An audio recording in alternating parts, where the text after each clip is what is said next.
I've spent much of my life with a passion for nature in the outdoors, both personally, recreationally, and professionally in a range of different contexts, working with young people, working with adults. And I think what's driven me throughout all of this is a sense that I had a connection with the natural world. And that connection spans many aspects of my life to this day.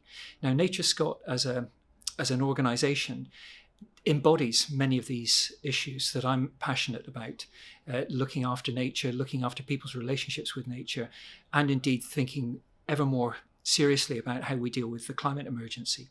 So when the opportunity came, I thought, now's the time. I've spent most of my life getting to a point where I feel I could contribute.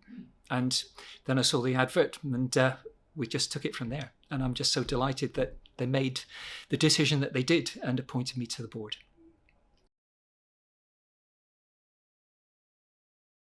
So I originally trained as an environmental scientist, freshwater ecologist, fisheries biologist, and this became quite a practical aspect of my work. For example, I was involved in reintroducing salmon into the River Thames, and I've also been involved in tree restoration projects. So I think I have a view, and probably an integrated, fairly holistic view of the natural world and how we need to look after it. So that's one thing.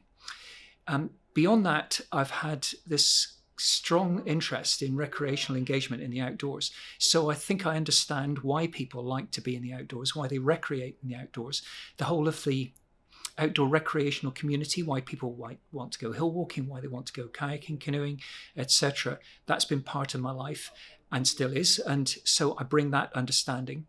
And alongside that, most of my life as a professional, I've been involved in education in the outdoors.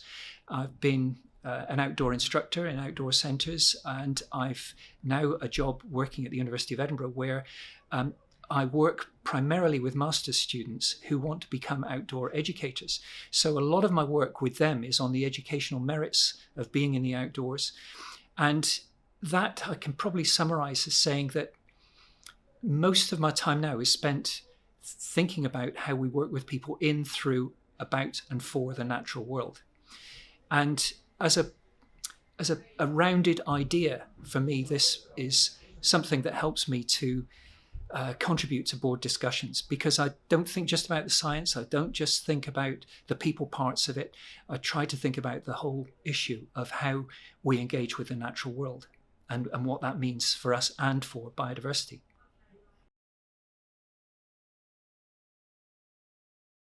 To be honest, I really enjoy engaging with these big issues, the biggest issues that we as a nation face, I think, in terms of the nature and climate emergencies and their relationship.